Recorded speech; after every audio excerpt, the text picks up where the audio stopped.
Simplemente para tener un recuerdo, está bien, ¿no? Está muy bien, está muy Te bien. está gastando, me parece, ¿eh? No, de ninguna manera, no. al En el barrio contrario. dirían que te está gastando. No me afecta. No. El último equipo de Boca que recuerdo es el de Córdoba, Bermúdez, Serna, así que te imaginas que mirá, está hace bien. mucho que Bueno. no sigo fútbol. Bueno, seguimos con inflación y parece que no, sin detenerse, Iván, ¿no? Bueno, sin Por un detenerse tiempo. e incluso acelerándose, ¿no? Digamos, de marzo, los datos de marzo seguramente sean peores que los de febrero. Esto tiene que ver con nuestra inflación de siempre, con los problemas que no se resuelven, pero también hay que decirlo, las cuestiones internacionales afectan a todo el mundo y a Argentina le pegan también, ¿no? O sea, vos Entonces, coincidís con el presidente que habla un 12-13% de inflación tiene que ver con la guerra.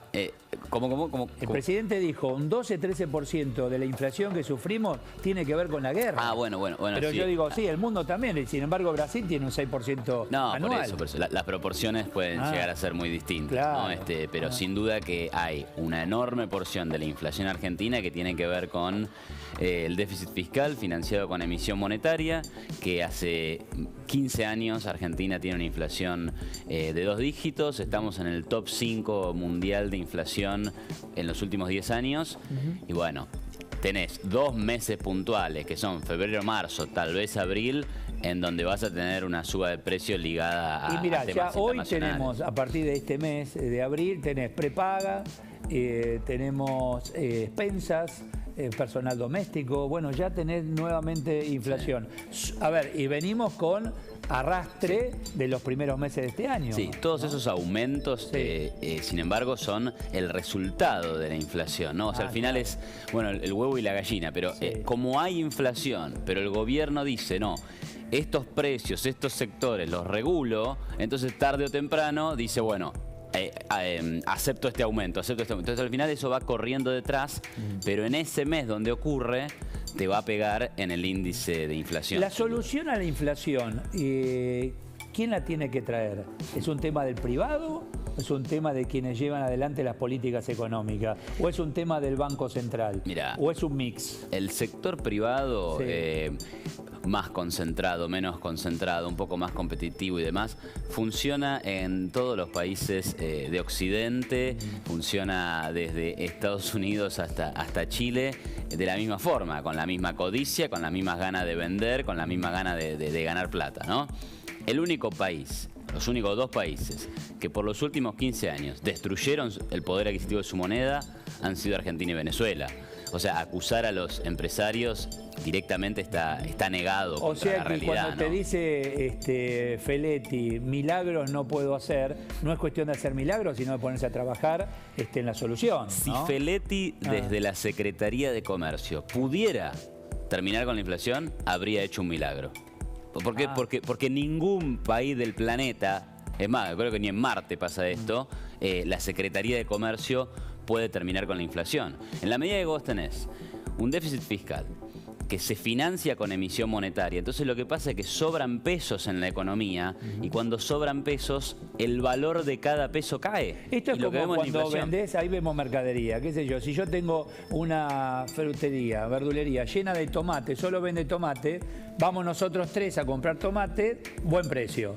Ahora, si tienen un solo cajón de tomate y los 3 queremos, ahí va a ser un precio Pero, mayor. Eduardo, ¿Es lo mismo los pesos? Pero justamente, la estacionalidad. Existen Sí. precios que son estacionales, ¿viste? Sí. Entonces, la naranja sobre todo, ¿no? En invierno es más cara, en verano es más Muy barata. bien. Bueno, es eso. ¿Por qué? Porque hay mucho. Porque la cosecha llega, hay mucha naranja, baja el precio de la naranja. Bien. Cuando hay menos naranja, sube el precio de la naranja. Cuando y hay eso pasa más todos muchos los años. pesos, como hoy se emite, peso, en algún momento... A ver, algunos dicen, no, pero hay consumo. Fíjate que el industrial produce, el comerciante vende, y vos es corto, de vuelo corto. Bueno, a ver, hay consumo. Durante la cuarentena de 2020 no había ni consumo, ni producción, ni nadie compraba, ni nadie vendía. Y sin embargo tuvimos 37% de inflación. O sea, Claro. ¿de qué estamos hablando? La inflación existe al margen de si hay consumo o si hay producción. No es un requisito para el consumo y la producción. Un montón de países. A ver, Chile y Perú. Por los últimos años, 25 años antes de la pandemia, crecieron de manera ininterrumpida, sin altos niveles de inflación y con bajo desempleo.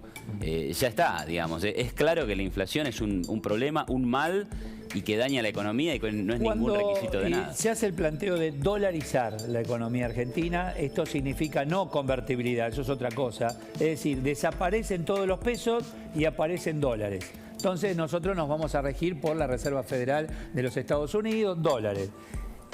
¿Qué generaría eso, por ejemplo? ¿Se termina la inflación? ¿Tendríamos inflación de Estados Unidos, por ejemplo?